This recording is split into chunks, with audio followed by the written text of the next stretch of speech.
Okay, here we are at my final destination of the day, Windmill Hill. I have never been here before. It is north of Silbury Hill, which we went to earlier, which is directly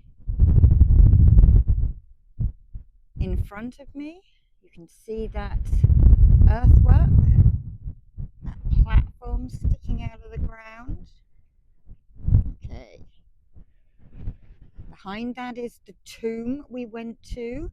A little bit over there is the Swallow's Head Spring and the Adam and Eve stones, the long stones, and we've walked all the way up the side of the hedgerows to Windmill Hill. This is the first ever settlement in the area. If I swivel a bit that way, you can see the banks of the henge. The actual henge itself, it's going to be over here. Okay, there it is. So this is a Neolithic settlement. We're talking 5,500 years ago. Okay, so this is where they turned up. So I'm staying in those little houses down there, and I've walked all the way to the henge. I've walked southwards along the ridgeway where those sort of bonsai bits are. Okay, the bonsai forests, as I call them. And we've walked along underneath the hill over there to Silbury Hill, and we've sort of zigzagged up to the long stones and up these hedgerows to where we are now. Okay, so I just want to show you the ley lines. I'm gonna just angle down. Okay, so we are here at this settlement here, Windmill Hill. There are 3 ditches. I don't know if this is in focus. I don't think it really is. Let me just put my foot on my map. Okay, there are concentric rings here. There is a ley line going down one side of Silbury Hill to West Kennet Long Barrow, the Hairstone, which we didn't go to today, and Langdean Bottom Stone Circle. I have not visited there at all. Maybe that's next visit. And from here, then they built the henge, which has 2 leys going through it. And then there is another one going from the sanctuary, which we visited earlier, straight across the top of Silbury Hill. And you visit this whole area, you kind of get an feeling in your chest. I do anyway. So on the OS map 157, I basically started off here. We went down to Avebury, then we walked along that stone avenue. We crossed up here to the ridgeway and the tumuli, and down here to the sanctuary, along to West Kennet Long Barrow, to Silbury Hill, up these little green paths here, out over here to the Adam and Eve stones, the long stones, and I've walked up here now, and this is where I am. So I've just got to go down there and down the road to where I'm staying. So it's about 6-7 hours of walking, and now I am going to show you the last bit. So this place is new to me. I have not been to Windmill Hill before. I'm the only person up here apart from loads of sheep. And I'm going to show you. You can see lots of bumps. These are ditches. That over there is another tumuli. What we are standing on now is a Bronze Age. So this is a later barrow mound. Somebody is possibly buried in here.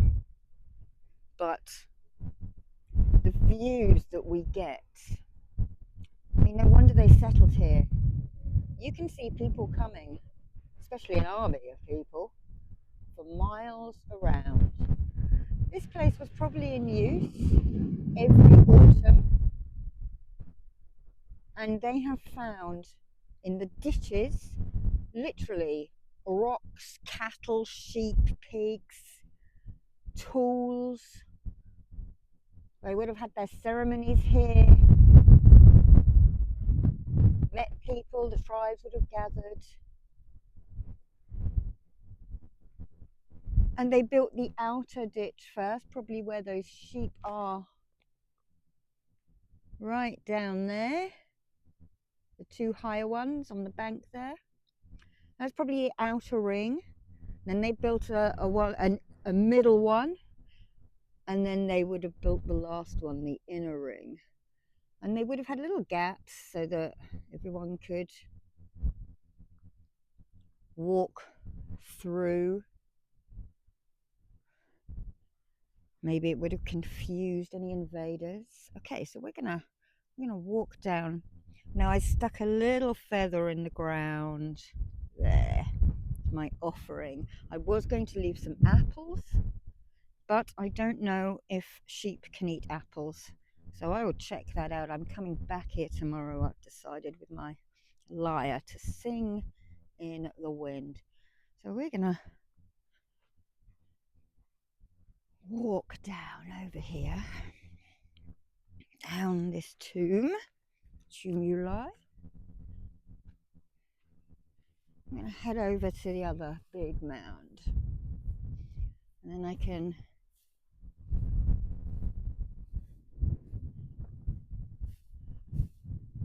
okay, so that is what we have just walked down. This is another one. This looks like a flatter topped one. So this place is called Windmill Hill. And I think this place was in use for about 300 to 500 years. Winter solstices, you could have watched from here, checked the stars out, etc., etc.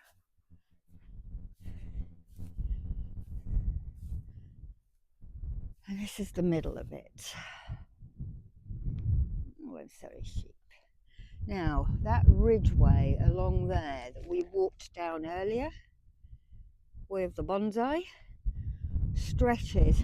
Hackbin Hill, again, crop circles. I've been in one there. All those little tombs. These chieftains who said, this is an important place. I want to be buried here. Because this southern landscape is a bit like the Orkneys, another big stone circle, people coming from miles and miles around. In fact, the altar stone at Stonehenge is now known to have come right from the north of Scotland, or somewhere in Scotland anyway. You know, so they were shifting these huge megaliths, whatever they call them, for miles. Partly over water, partly over land. Sorry, sheep, you're shorn the sheep at the moment. Okay, we're going to head down to those banks or tumuli. And I can tell what they are when we get there. Once I look on the Ordnance Survey map. So here is an inner ditch that we are coming to. There, sloping down it now. Let me bring it back to 1. Yes, you can see it's engineered. Let me see if I can scan even smaller. And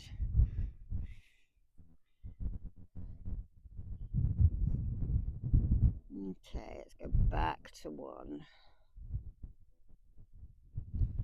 Okay, let's head towards that lot.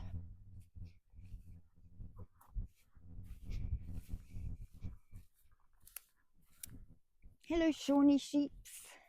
I'm sorry I'm disturbing you. I'll play you sweet music tomorrow, if it's not too wet.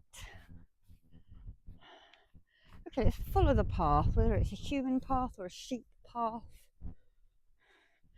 I like to follow little paths, little pygmy paths, pygmy tracks, my dad would call them. Okay.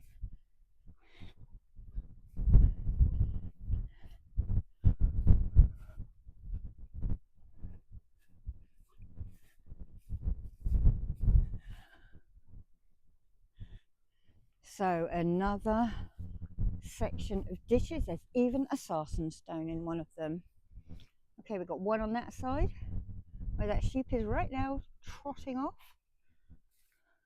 and we've got one in this side, and these are the ritual beds. Let's have a look. This is what you want to look at. The chalk and the stone. So there was a lot of chalk. This land is made of chalk. See if there's anything that could resemble an axe or something. Oh, there's a lizard down there. Oh, I'm sorry I scared you. No, I can't see anything resembling a flint axe. Let's go and have a look at this stone now. Oh, beautiful, beautiful stone. All the lichens on it and the red. This is a sarsen stone. You can get some crystals, rocks shaped into it. Not much. Hello, you're not forgotten, stone. Lovely stone. Let's have a little look at the map by her. Okay. So, here you go. A little bit of a geography lesson for you.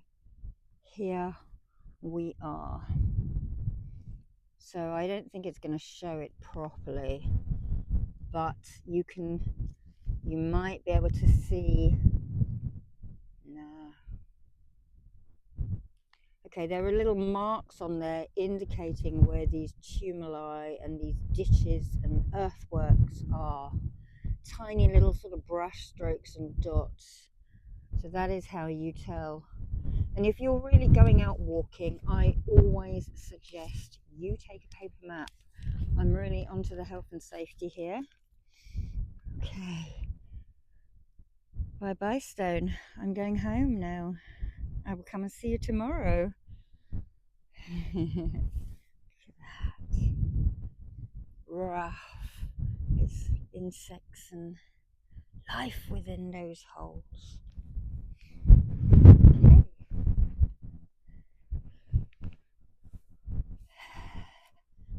Following a bit of a main path now from the middle. It's going to take me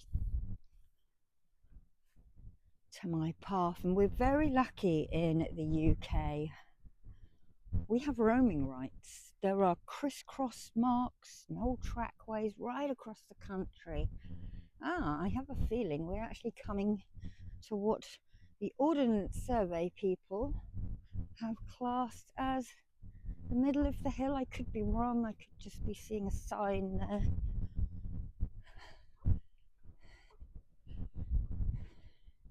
Yeah, so we have roaming rights because our ancestors, within the last sort of 150 years, had big marches, basically. Oh, another stone. Hello.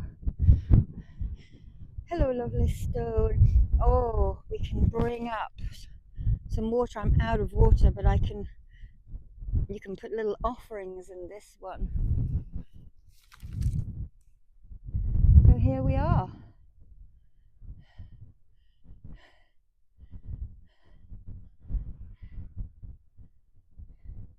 There's another stone, another sarsen, and another one. They're everywhere. And now I'm just going to basically walk down that path and back to my little bread and breakfast. Thank you for joining me.